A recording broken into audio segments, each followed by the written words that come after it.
Saviez-vous qu'une autoroute américaine passe sous l'eau, tandis qu'une autre traverse le milieu d'une chaîne de montagnes? Les autoroutes américaines sont beaucoup plus fascinantes que vous ne l'auriez jamais imaginé. Voici 50 faits pour le prouver, commençant par le numéro 50 puis le début.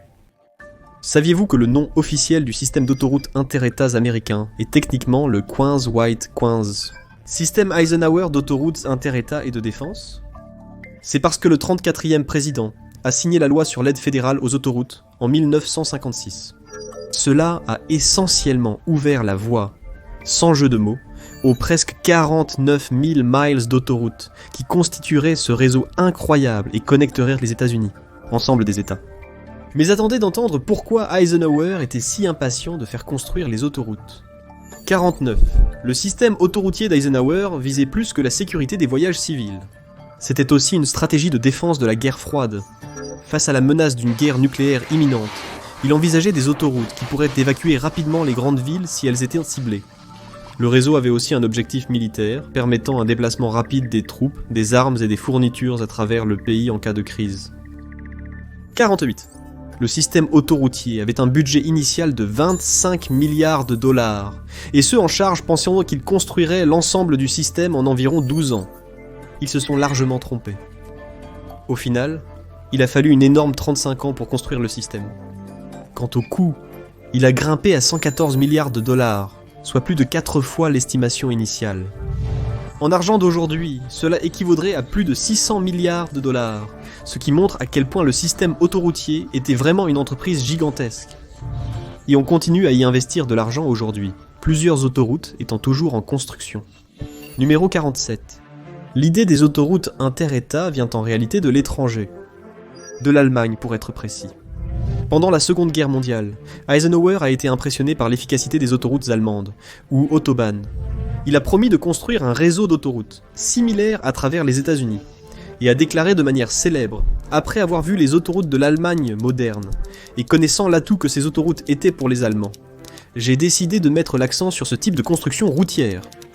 L'Allemagne m'a fait voir la sagesse de rubans plus large à travers le pays. Ensuite, numéro 46.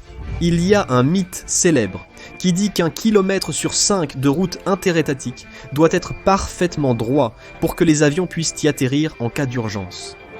Les avions peuvent et ont atterri sur les autoroutes interétatiques, mais ce n'est pas toujours le cas. Les atterrissages d'urgence sont plus fréquents qu'on ne le pense, mais généralement avec de petits avions, pas des gros porteurs. En 2018, par exemple, un élève pilote dans un petit avion a dû atterrir sur l'I-8 dans le comté de San Diego, après avoir eu des problèmes de moteur. Les amateurs de nourriture seront surpris par le prochain fait sur l'I-8. Numéro 45. L'I-8 est une autoroute inter-État intéressante pour quelques raisons clés. Elle s'étend de San Diego en Californie à Casa Grande en Arizona, soit environ 350 miles au total. Environ la moitié de sa longueur se situe en Californie, le reste en Arizona, mais ce n'est pas le plus captivant. Ce qui est intéressant, surtout pour les fans de toast à l'avocat et de guacamole, c'est que presque la moitié de toute la récolte d'avocats de l'Amérique pousse dans les zones le long de l'I-8. De plus, l'I-8 est l'un des rares endroits où l'autoroute descend en dessous du niveau de la mer. Les conducteurs descendent de plus de 50 pieds en traversant la vallée impériale. Mais une autre partie du système autoroutier descend beaucoup plus bas que cela. Fait numéro 44. Une autoroute inter-État passe sous l'eau. C'est l'I-95. C'est l'autoroute principale nord-sud qui descend la côte est depuis la frontière canadienne jusqu'à Miami, en Floride. À un moment donné, en passant par Baltimore, les conducteurs sur l'I-95 entrent dans un tunnel. C'est le tunnel de Fort McHenry, qui passe en réalité sous le port de Baltimore, atteignant 107 pieds, sous le niveau de la mer. C'est le point le plus bas de tout le réseau autoroutier interétatique. Le tunnel lui-même a été construit dans les années 80. Pendant longtemps, c'était le projet individuel le plus coûteux de tout le réseau autoroutier interétatique. Chaque année, des dizaines de millions de véhicules traversent désormais le tunnel. Fait numéro 43, le point le plus bas couvert. Parlons maintenant du point le plus haut, et vous pourriez être surpris de voir à quelle hauteur peuvent aller les autoroutes américaines. Fait intéressant. La partie la plus haute du réseau autoroutier est également un tunnel, mais celui-ci ne passe pas sous l'eau. Au lieu de cela, il traverse la ligne de partage des eaux des Rocheuses dans le Colorado. C'est le tunnel Eisenhower, nommé en l'honneur du même homme qui nous a donné les autoroutes inter-États. À son sommet, le tunnel est à plus de 11 100 pieds au-dessus du niveau de la mer. C'était le tunnel le plus haut du monde lorsqu'il a ouvert en 1973, et c'est le tunnel de montagne le plus long de tout le réseau autoroutier inter-État. Fait numéro 42. De nombreuses personnes considèrent les autoroutes comme acquises d'aujourd'hui. Ils ne réalisent pas à quel point ces grandes routes sont réellement utiles. Avant la construction des autoroutes inter-États, ils pouvaient littéralement prendre des mois pour aller d'un côté des États-Unis à l'autre. Eisenhower lui-même faisait partie d'un convoi qui a passé 62 jours à partir de Washington, district de Columbia, à la Californie, couvrant moins de 60 miles par jour en raison des conditions difficiles et du manque de routes. De nos jours, grâce aux autoroutes, ce même voyage peut être effectué en environ 42 heures. Fait numéro 41. Le système de numérotation des autoroutes inter-États semble aléatoire à première vue, mais est en réalité très logique. Les routes les plus importantes sont celles qui se terminent par 0 ou 5. Celles qui se terminent par 0, comme l'I-10 et l'I-40, traversent horizontalement les États-Unis d'est en ouest. Pendant ce temps, les rues nord-sud ont des numéros se terminant par 5, comme l'I-15 et l'I-25. Le numéro de l'autoroute sur laquelle vous conduisez aux États-Unis indique si vous allez du nord au sud ou de l'est à l'ouest. Si vous trouvez cela intéressant, d'autres faits surprenants sur les numéros d'autoroute suivront. Fait numéro 40. Donc vous savez comment fonctionnent les numéros des grandes autoroutes inter-États. Mais vous n'êtes peut-être pas conscient du fait qu'ils sont disposés dans un ordre très précis. Pour être plus précis, les numéros les plus bas commencent dans la partie sud et ouest des pays, et les numéros augmentent à mesure que vous vous déplacez vers le nord et l'est. Par exemple, l'I-10 traverse de nombreux États du sud, et est même proche de la frontière avec le Mexique à certains endroits. L'I-90 traverse les États du nord et s'approche de la frontière canadienne. Fait numéro 39. L'I-5 est la seule autoroute inter-État continue qui se connecte à la fois à la frontière canadienne à son point le plus au nord et à la frontière mexicaine à son extrémité sud. Elle atteint presque une stupéfiante distance de 1400 miles d'une extrémité à l'autre. Numéro 38. Il n'y a pas d'Interstate 50 ou 60. Avez-vous remarqué l'absence d'I-50 ou d'I-60 ? Eh bien, c'était intentionnel. On craignait la confusion puisque les autoroutes américaines 50 et 60 existaient déjà dans des États qui se chevauchent. Imaginez qu'on vous dise de prendre la 50. Est-ce que cela signifierait l'autoroute 50 originale ou une nouvelle I-50 ? Pour éviter toute confusion, ces numéros ont été ignorés, préservant une navigation claire et efficace. Un exemple supplémentaire de l'impact significatif que peuvent avoir de simples choix dans la conception des autoroutes sur les trajets de tous les jours. Numéro 37. Les autoroutes inter-États n'ont pas seulement des routes principales comme l'I-10 et l'I-45. Elles ont aussi des branches mineures avec leur propre numérotation. Ces autoroutes inter-États, à 3 chiffres, conservent les 2 derniers chiffres de l'autoroute principale à laquelle elles se connectent, comme l'I-185 qui se ramifie à partir de l'I-85. Mais le premier chiffre révèle encore plus. Les nombres pairs indiquent une route bouclant vers l'autoroute principale, tandis que les impairs désignent une bretelle sans reconnexion. C'est un système simple mais astucieux qui aide les conducteurs à naviguer plus efficacement. Fait numéro 36. L'autoroute complète la plus courte est plus de 3000 miles plus courte que la plus longue. I-97 détient le titre de l'autoroute inter-État la plus courte, avec un peu plus de 17 miles. Elle s'étend à travers le Maryland d'Annapolis à Baltimore et ne couvre qu'un seul comté, le comté d'Anne Arundel. Quant à la plus grande, ce serait l'I-90.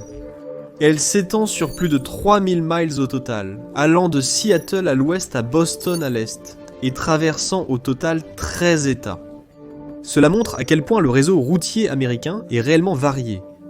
Certaines de ces routes prennent quelques minutes pour aller d'une extrémité à l'autre, tandis que d'autres prennent plusieurs jours à traverser. Un autre fait fascinant sur la longueur arrive avec le numéro 35. Une autoroute américaine appartient à la route la plus longue au monde. Il s'agit de l'autoroute panaméricaine, qui, comme son nom l'indique, s'étend à travers l'Amérique du Nord et l'Amérique du Sud. Elle part de l'Alaska, traverse le Canada, traverse les États-Unis contigus, passe par le Mexique et l'Amérique centrale, où elle est interrompue par une zone de marécage connue sous le nom de Darien Gap. De là, elle longe la bordure ouest de l'Amérique du Sud. Elle se termine en Argentine, s'étendant sur un total impressionnant de 19 000 miles. Plusieurs États-Unis. Des autoroutes inter-États américaines font partie de cette route, comme l'I-5, l'I-15, l'I-25 et l'I-35. Donc si vous avez conduit sur l'une de ces routes, vous avez techniquement conduit sur la route la plus longue du monde. Fait numéro 34. Connaissez-vous l'autoroute la plus ancienne au monde? La réponse n'est pas évidente. Plusieurs États revendiquant ce titre, sans consensus clair. Selon l'administration fédérale des autoroutes, la première construction officielle d'une autoroute a commencé en 1956 sur les United States, 40, maintenant partie de l'I-70 au Missouri. Mais le Kansas conteste cela, puisque sa section de la United States, 40, également l'I-70, était déjà en construction avant même que le système d'autoroute n'existe, bien qu'il ait été terminé avec des fonds d'autoroute.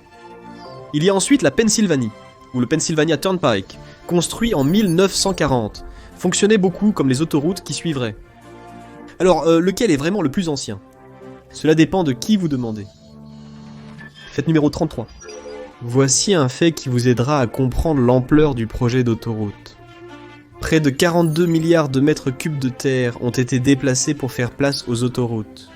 C'est de loin le plus grand projet de terrassement de l'histoire de la planète.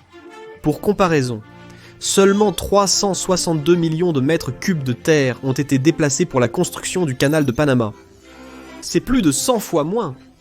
Mais attendez, le prochain fait est encore plus étonnant. Numéro 32. Avez-vous déjà songé à la quantité de béton requise pour bâtir le réseau autoroutier? C'est difficile à imaginer, mais ce fait pourrait vous aider à mieux le visualiser. Selon les experts, vous pourriez utiliser tout le béton du réseau autoroutier pour construire un mur de 50 pieds de haut et 9 pieds de large tout autour de l'équateur de la Terre. Fait numéro 31.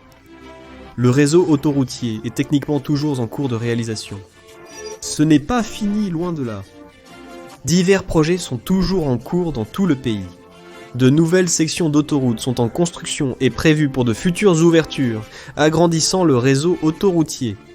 Par exemple, l'I-Link 7 au Texas a historiquement relié les villes de Lubbock et Amarillo. Mais en 2022, les planificateurs ont décidé de l'étendre davantage, s'étirant jusqu'à Raton, au Nouveau-Mexique au nord, et Laredo, au Texas au sud. Mais ce n'est pas tout. Fait numéro 30. Il existe des plans pour plusieurs autoroutes futures, qui pourraient être ajoutées au système autoroutier dans les années à venir.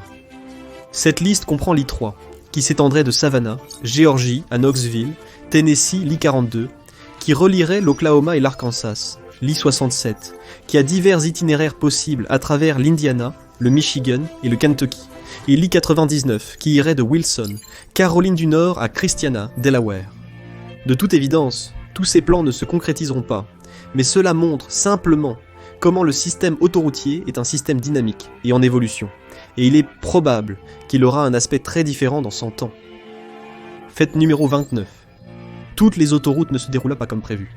En fait, l'une d'elles a gagné le surnom d'autoroute, vers nulle part, après que sa construction a été effectivement annulée. Cette autoroute particulière était l'Interstate 170.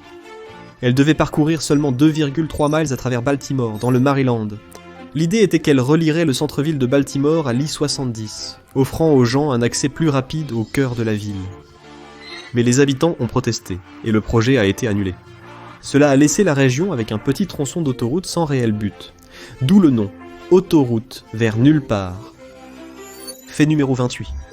Vous pourriez penser que le système d'autoroutes inter-États n'est que pour les États-Unis contigus. Après tout, le mot inter-État suggère que ces routes reliaient les États entre eux, donc cela ne fonctionnerait pas vraiment dans des endroits comme l'Alaska ou Hawaï. En fait, le système d'autoroutes inter-États fonctionne à la fois dans ces deux endroits, ainsi qu'à Porto Rico. Ces trois emplacements reçoivent des fonds inter-États du gouvernement fédéral. Hawaï a 4 autoroutes inter-États, l'Alaska en a aussi 4, et Porto Rico en a 3. Fait numéro 27. Parmi toutes les grandes autoroutes en Amérique, l'I-70 pourrait être la plus fascinante à conduire. S'étendant sur plus de 2150 miles, elle emmène les voyageurs à travers des villes animées, de vastes paysages naturels et des attractions en bord de route excentriques. Elle détient le record du point le plus haut de tout le système autoroutier au tunnel Eisenhower dans le Colorado. En chemin, elle traverse à la fois des centres urbains et des étendues sauvages isolées, offrant certaines des routes les plus pittoresques et diversifiées du pays. Et pour ceux qui aiment les curiosités en bord de route, l'I-70 ne déçoit pas.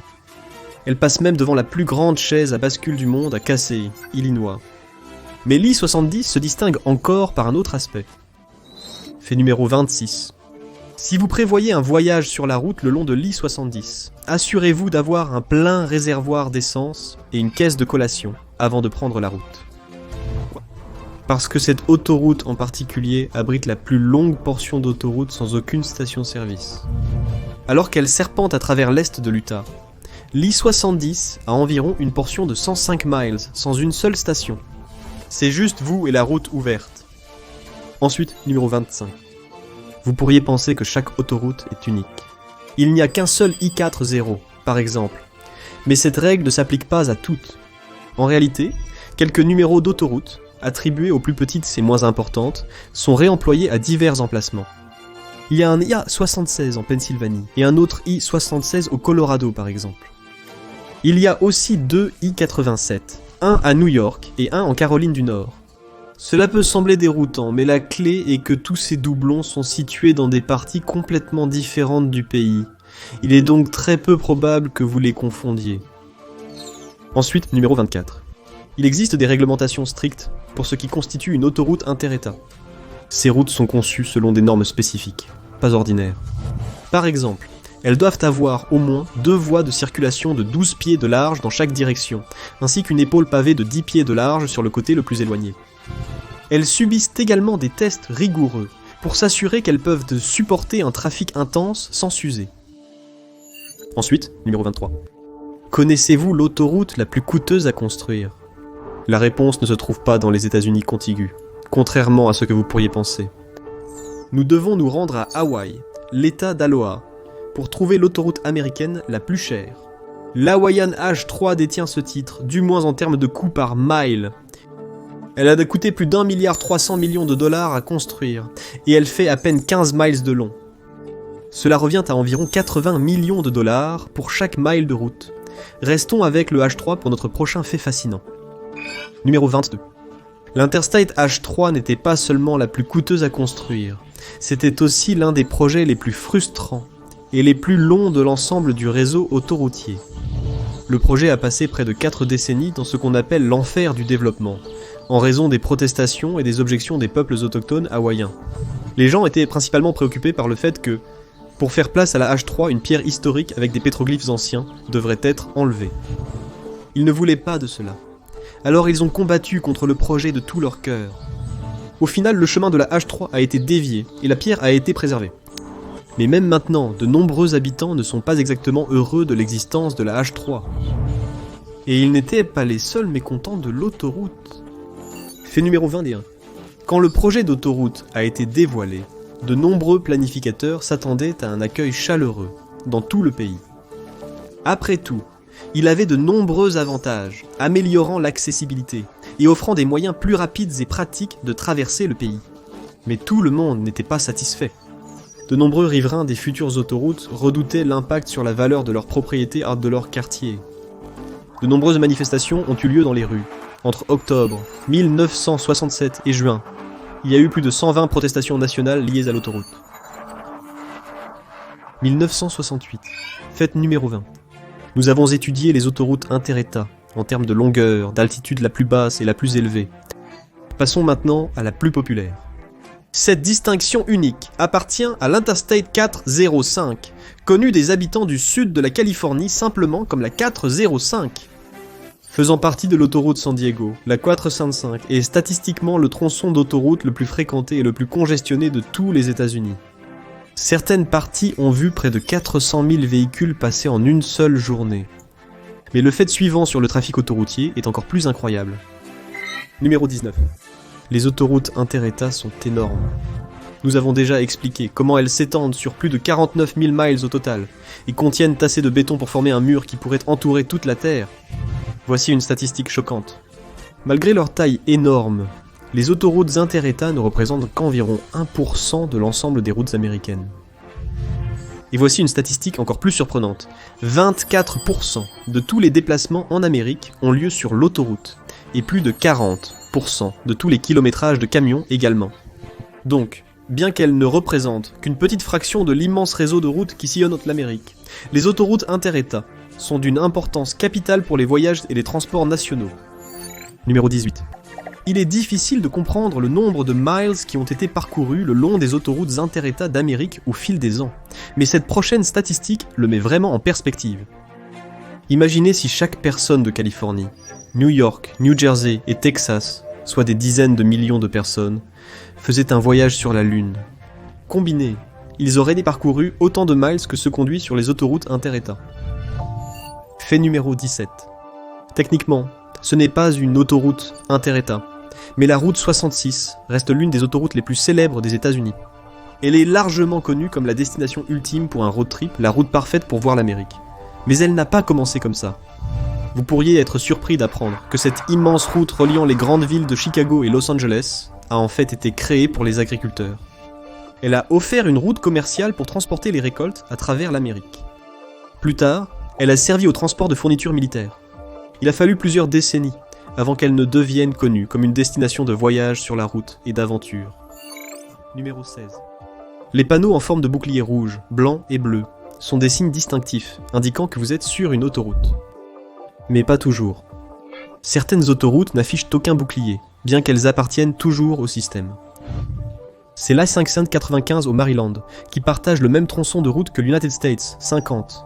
Pour éviter la confusion, seuls les panneaux United States, 50, sont affichés, laissant l'I-595 pratiquement non marqué. Cette approche simplifie la navigation, en évitant aux conducteurs d'être débordés par de multiples numéros de route. La prochaine fois que vous serez sur la route, vous pourriez rouler sur une autoroute à votre insu. Voici un fait encore plus intéressant sur les célèbres panneaux de signalisation autoroutiers. Vous êtes-vous déjà demandé qui a conçu le fameux bouclier des autoroutes inter-États ? Richard Oliver, employé du département des autoroutes du Texas, dans les années 1950, était l'homme derrière cet emblème emblématique. À ce moment-là, le gouvernement a sollicité des idées de conception dans tout le pays, et de nombreuses propositions ont été soumises.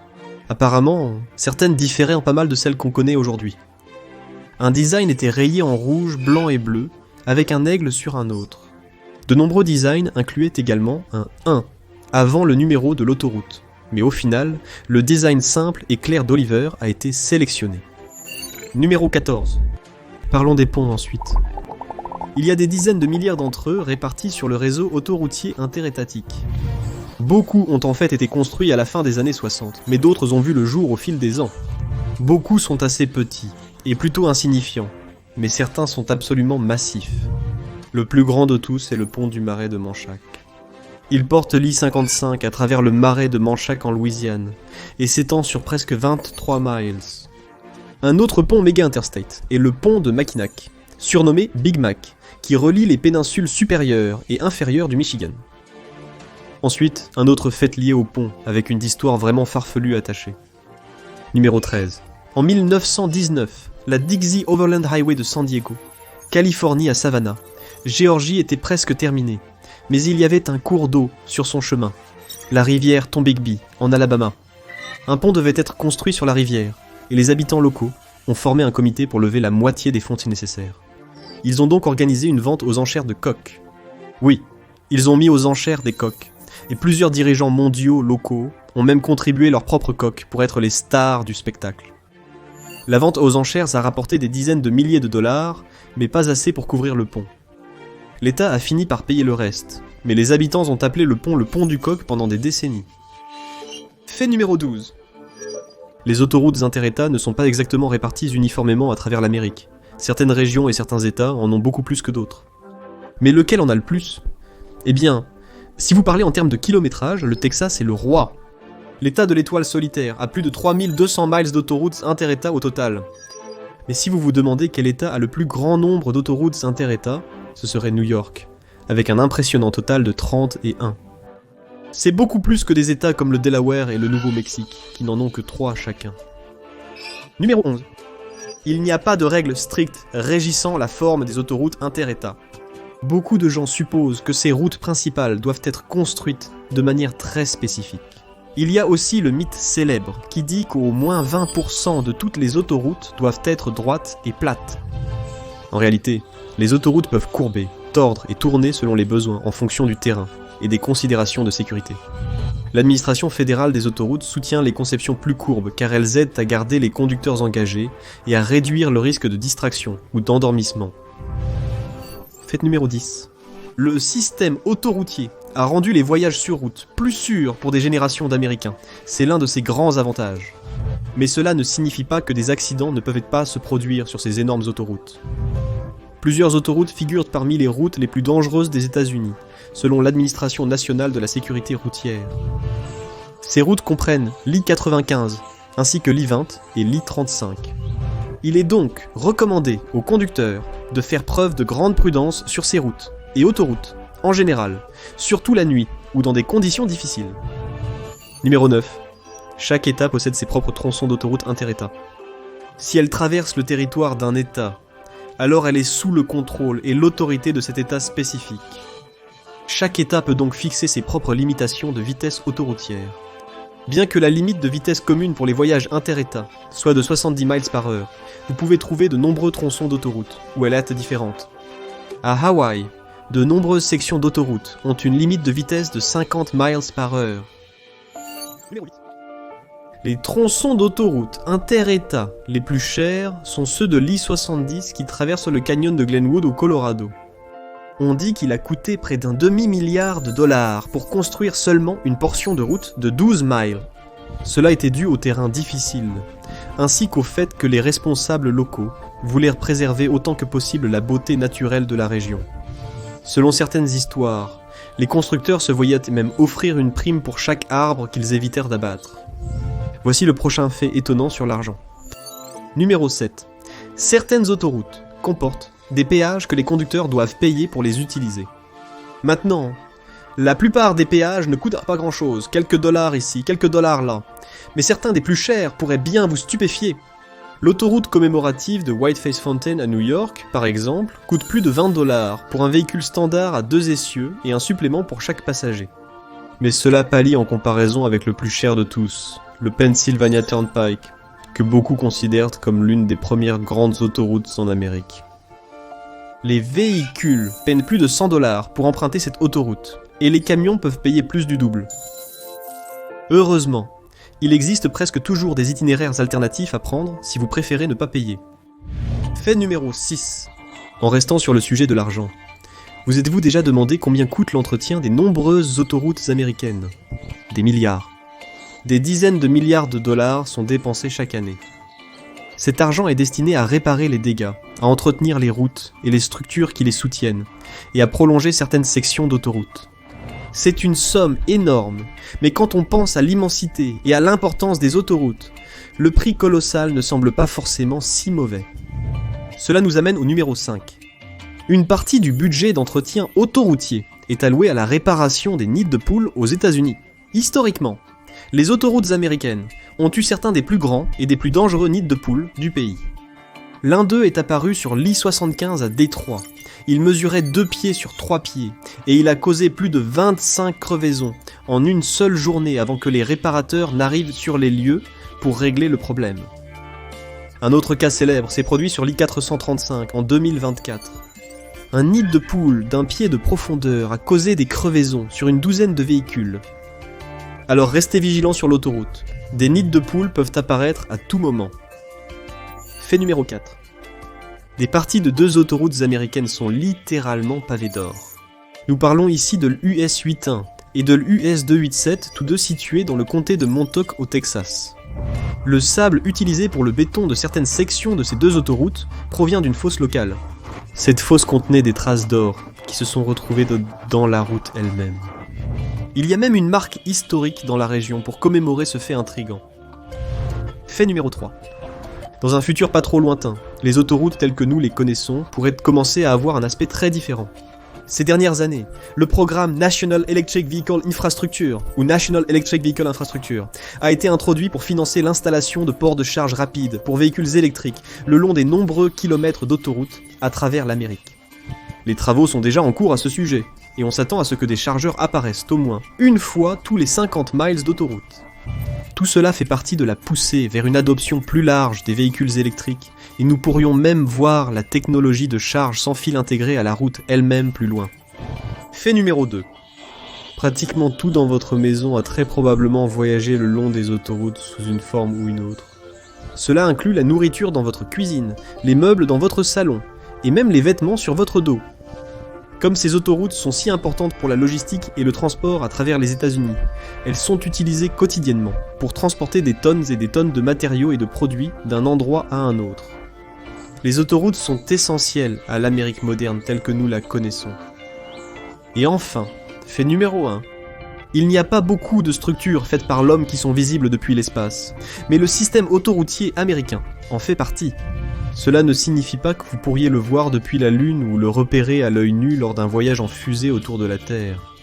Cependant, l'administration fédérale des autoroutes a déclaré que depuis des hauteurs d'environ 155 miles, les astronautes peuvent distinguer des sections des autoroutes inter-États avec l'aide de jumelles.